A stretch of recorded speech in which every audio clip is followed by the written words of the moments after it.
Hey there, guys. So today we have another review, and if you want to skip to the review, please do. I have a lot of talking about this beer before we get into it. So this is a collaboration between Carton and Barrier. This is SS Cream Ale. Inspiration from this beer is that I guess Augie Carton was listening to Wu-Tang's Cash Rules Everything Around Me Cream, and then thought about doing a collab with Barrier. So they decided to make a cream ale, Imperial cream ale, with the hopping of Barrier's Money IPA.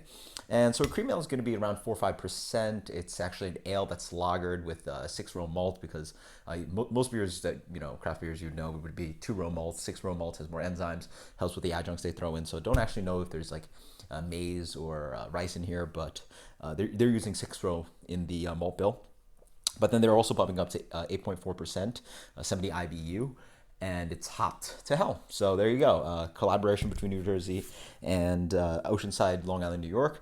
And then they actually brewed it at Smut Labs in New Hampshire because they didn't have the space. Neither brewery had the space to brew the two beers. So awesome stuff. Let's dig in. And by the way, I did the research about this beer and looked up I've actually had this beer before. But as you see, they have awesome information. First of all, before we can get into the awesomeness, this can is awesome. See, Bring the Ruckus, awesome art on there, and even more art on this side. So huge fan of the design on this can. But yeah, if you see the information here, they say Hoppy Imperial Cream Ale.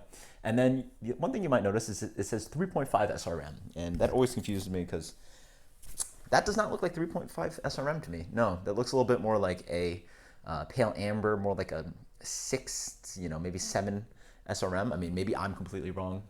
Someone tell me if I'm wrong. But yeah, 3.5 SRM looks really light to me. It just had a VIT beer, so that was probably around 2 to 4 SRM. So that was really light. Actually, don't actually have any left. No, I don't. Sorry. But yeah, this is looks like a pale amber or at least a deep gold. So don't actually know where they get the SRM. I'll dig into that. But pretty looking beer. Light haze on that. Let's get the aroma on this. Oh yeah, as with the cream ale, they lagered it at cool temperatures for a good amount of time, but it is still an ale yeast.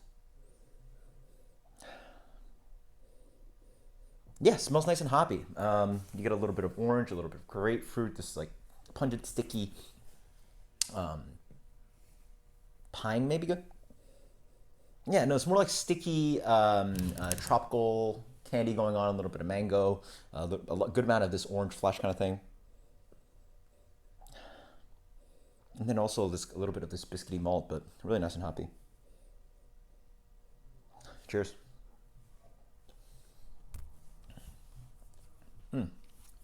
First thing you notice is this wonderful, like nice, soft, big, chewy mouthfeel for a hoppy beer. Very nice. Yeah, jumps up front, really nice. Big amounts of this juicy grapefruit, this kind of bitter orange kind of quality, bitter orange peel, a little bit of pithiness going on. But yeah, it has a kind of smooth cream ale quality.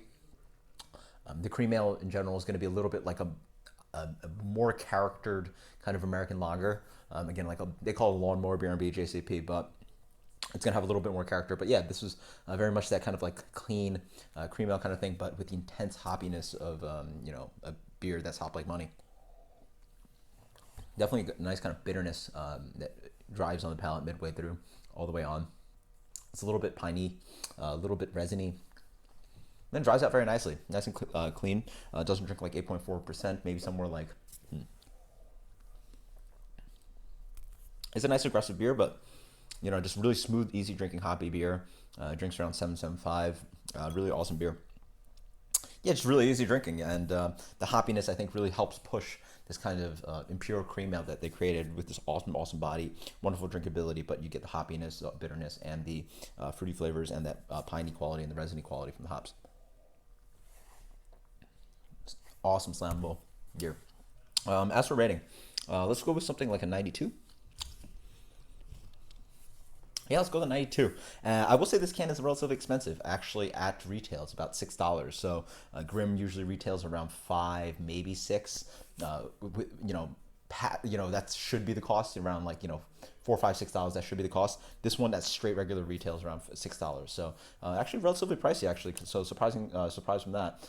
Yeah, it definitely costs more for the retailer than the Grim beer. So then again, Maine beer is charging some anywhere from like $7 to $10 for just 1 ounce more for 16.9. So it's all in perspective. It's a $6 tall boy. What can you say? But another awesome beer, awesome collaboration. Until next time, guys. Cheers. Let me know what you think. Later.